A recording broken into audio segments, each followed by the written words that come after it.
Tell us what's in the book and how it's doing. Yeah.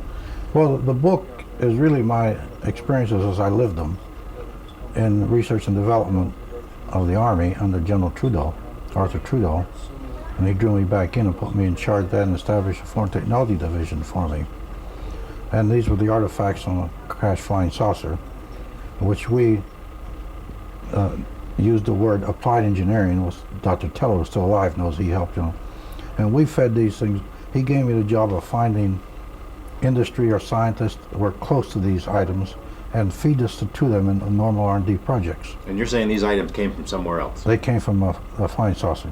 How do you know that? Because they were marked in the files as coming from New Mexico. Roswell? Yeah, Roswell. Well, I think some came from maybe another crash, but these came from New Mexico and Roswell especially. And General Trudeau gave me the job of working out a program, put these things out, feed them to industry, but there was provisions feeding it. They could have the patents, but they had to feed them out back to us as a competitive edge of the Army and to the American people and the world if necessary. Like the Japanese interviewed me, and I told them we put the integrated circuit out, and we also gave it to you. And I told the Japanese this right at the interview at Roswell. Give me a little laundry list of the things that, the technologies that are at least partially responsible from the Roswell. Well, there's the number one was the integrated circuit. Number two in importance was laser, because I had some laser instruments also. Then fiber optics came out of this. The imaging devices or night viewing devices came from this. Some of the work we did on electromagnetism and the ICBMs and came from this. Imagine the scientists and technicians and the companies that worked on this stuff are not real happy with your version of history. No, I haven't heard anything. In fact, I've heard from scientists, at least a dozen of them since then, and they're supporting everything in the book. They say it's true. In fact, I just got a letter before I left from McDonald's nephew, or son, and he told me that a lot of people come from IBM, from Hughes, and from the White Pageant Air Force, and said that I filled some of the holes in which they've been wondering about for many years. And I just got this the day I left home, 2 days yesterday. So is there any question, I mean, that elements of our military, our government, have known for a long time that UFOs are real, they're from somewhere? Oh, sure they do. I know, certain in 1947, well, in 1947, no, I'll back up. I saw the body then. I didn't see UFOs. The UFOs came into the picture later years, 10 years later, for me. And also I worked out the omissions weren't in the UFOs. In fact, George, I've even told you, I think, that I was not interested in seeing UFOs. I was all interested in what was in those UFOs. You know, I told them I'm not interested in seeing something fly in the air, but I like to know what's inside that thing. Did you physically handle the artifacts from Oh yeah, I had them. They were in my possession. What things did you have? What did you have? I had an integrated circuit, like the size of a quarter. I had a bunch of wires. Colors were coming out of it. I don't say wires. I didn't know what they were. I didn't know if they were wires or anything. They actually, well, I didn't know what they were. They just were emitting light. I had a piece of metal. Atoms were lined in it. So tough, paper thin, you couldn't break it, bend it, or anything. I had super tenacity fibers. That was, atoms were lined in it. You couldn't burn it, you couldn't cut it. And later on, the nearest thing in this world that we found to that was a spider web. There's a spider spins an atomic aligned web. You know, people say military can't keep a secret. There's no way a secret like this could be kept. We kept a secret one way. We had to keep the secret for two reasons. One was a climate opinion within our own government. The people higher up in the government didn't like the military or the Army. And if you remember, in those days, NASA took space. We did Project Horizon in '59. Part of it's in the book. First 50, that's 310 pages long. We were going to put a military colony on the moon. They took that away from us. They took atomics from us. With atomic engine, but we still kept developing atomics, and we did the ion engine and some other things that maybe the world could use today, like the portable atomic installation went to McMurdo Air Force Base. Made 28 million gallons of water a day, 10 million in 4 years. Then when they came back, they destroyed on us. We did the first heart pump. We did some atomic ion that took nitrogen in the air and made a fuel you could run automobile from it. And they used PU-238, what we used. And most of the probes that went to Mars and Saturn and so forth, and Jupiter, where our little engine was in those. The Soviets stole it, some of their spies. In fact, I have satellites up in space going right today, but they're leaking because they didn't do a good job with them. Back to the idea of the cover-up. I know you've said before that it wasn't really an active cover-up. No, because I was telling in later interviews, if you let the government alone, it'll cover itself up. Really, the way we handled it, one was a climate of opinion, as I said. The other was within our own government we had enemies who would have been glad to destroy all this on us and to have us as kooks.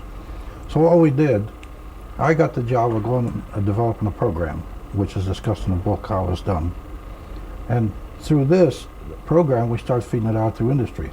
But this was not known, not put on paper. They went out as normal research and development proposals, not to name something. Yeah, you didn't put out a report that said, here's some alien stuff, figure it out. We put our regular research and development proposal that came from somebody's brain. And also this was known among a select few, mostly combat officers, head-to-head. We kept this among ourselves, because otherwise we were certain that they would have destroyed our organization, and we had a good organization. General Trudeau pulled it together just a couple years before. They would have destroyed our organization and labeled us as kooks and taken our budget away. So it had to be. We didn't cover because we gave it to industry with the provisions, and I'll repeat this, the provisions were to come back to us with what you prove, the competitive edge of the Army, give it to the people and to the world if necessary, and take the patents. We encourage you to take the patents. And I have this in paper written by generals in 1963. What do you think it is now? I mean, your organization, that organization's gone. All the people who are involved are gone. Yes, it's gone. Do you suppose there are still people who are active in this? Well, George, all I can tell you, yes, I had some things happening just a few weeks ago, and I won't name where it happened. I had two colonels come up to me in uniform and say it's true, all this happened. I had a lieutenant colonel came up to me and says, I worked at Hangar 51. It's true. What you say in the book is true. I had a captain come up to me in uniform. It was on the military base. Said he'd been test pilot on B-2, and what I said in there was true. And I have other scientists call me. First one endorsed me was our friend down in Austin. He was very proud. He called me up. He said, I endorsed you. I told him, well, thanks. And I've had other scientists call me lately. And just a few days ago, 2 days ago, I got this letter from McDonald's. And he's going to get his father to talk to me. Because he was a big NASA consultant. And NASA also now has Project Horizon, the whole 310 pages. And they were amazed. And Hal put it out, gave it to them. And they were amazed at such a document. And also, I went to Senator Glenn about a year and a half ago, and he was interested in the cart we made that ran with water. The fluid hydrodynamic came from the saucer. And also, he wanted Project Horizon, which I gave him a copy. And Senator Glenn, by the way, he's in the news lately. I asked him, I told him about flying saucers, and he said, well, Colonel, I'm an agnostic. And I told him, yes, but Senator, you didn't say you didn't believe. And he laughed. He sort of smiled when he said, but that's what he told me actually in his office.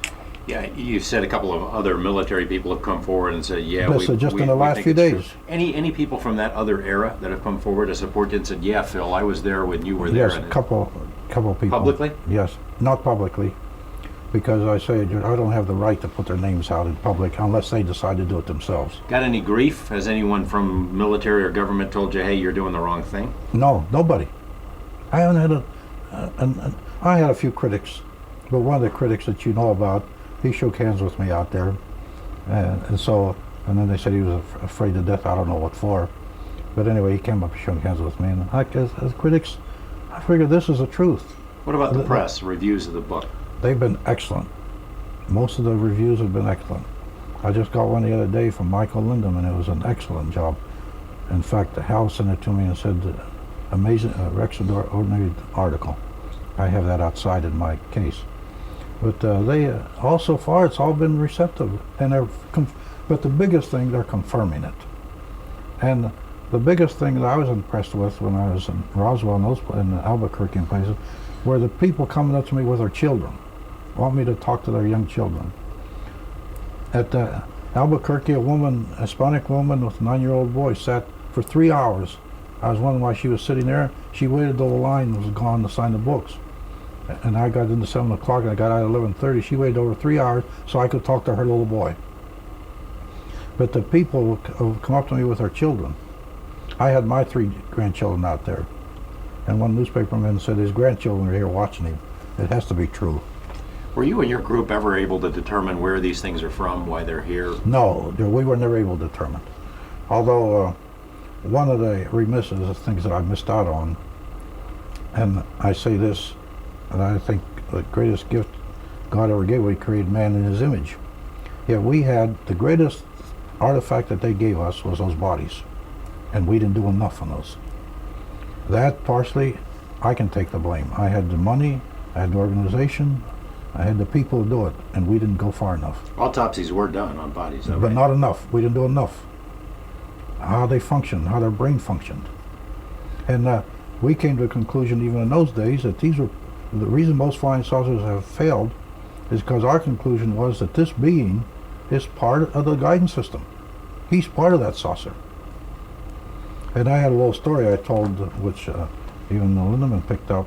One day I was walking with a general in the hall, General Trudeau, and I made the statement, my son must be a little crazy. He said, Indians talk to him. And General stopped and said, don't say that again, Phil, because there are certain relationships with motors and solid items that humans have, which we don't understand. Now this goes back to what our discussions on the extraterrestrial. He was part of the guidance system, or it, whatever it is, because it has no sex organ or thing. It was part of the guidance system. That's why we failed in propulsion and guidance system of these flying saucers. But we didn't figure it out. We never figured it out. We didn't do enough on that body. We didn't even do 10% of what we should have done. You saw the reports. I had the reports. See, the Walter Reed, the laboratory of Walter Reed, was our laboratory. We financed it. That was ours. And that's who did the talk that I had in my files. But it didn't go near far enough.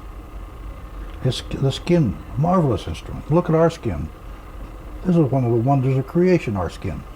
Where do you suppose that stuff is now, those reports? Those kind of reports? I have no idea, George. When I left the Army, I was one of the men who was supposed to see that nothing was stolen from the Army. They were in my file, what happened to them. I've called some friends recently, given some ideas where they might be to try to run them down. But I don't know. You know how the military operates? The burn bag and the microfilm. In those days, we microfilmed a lot of stuff. And we had. I have no idea what happened. Remember, I've been gone almost 40 years now. What about the few people who have criticized you? They're saying, well, why are you coming out now? You're violating your security oath. What are you telling us? Well, I've been asked that question many times. Yeah, I know. Number one is I had an oath with a general, so we wouldn't discuss this. A general said, when I die, Phil, you're released from your oath. He died 3 years ago, and I started to write it.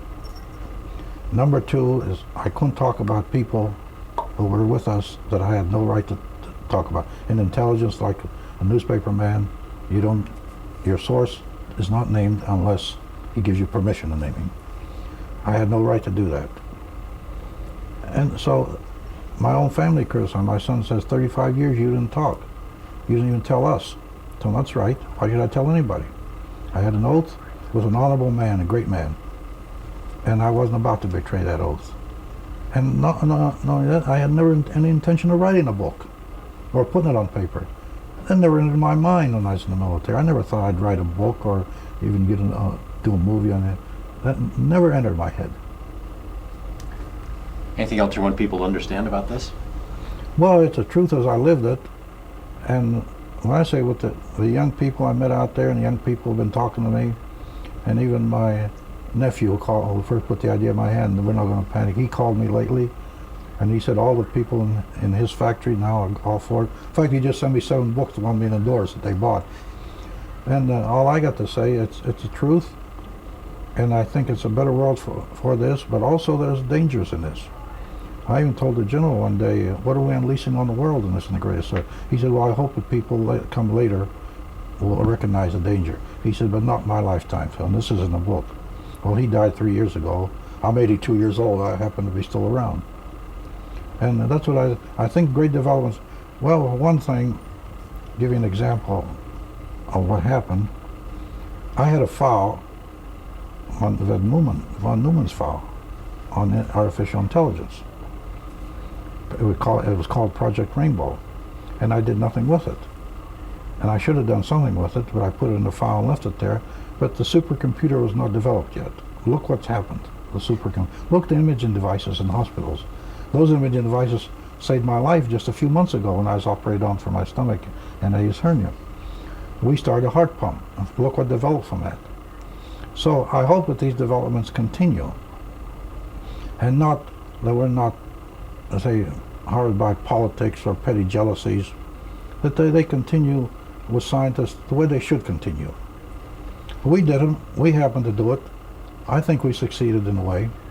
But you see how why we had to keep it quiet, because of the forces, the forces. We couldn't give it to CIA and say this in the book, because we thought we had to keep this from the Soviet. When Roswell happened, Stalin gave instructions to get this in from whatever happened there, get the information.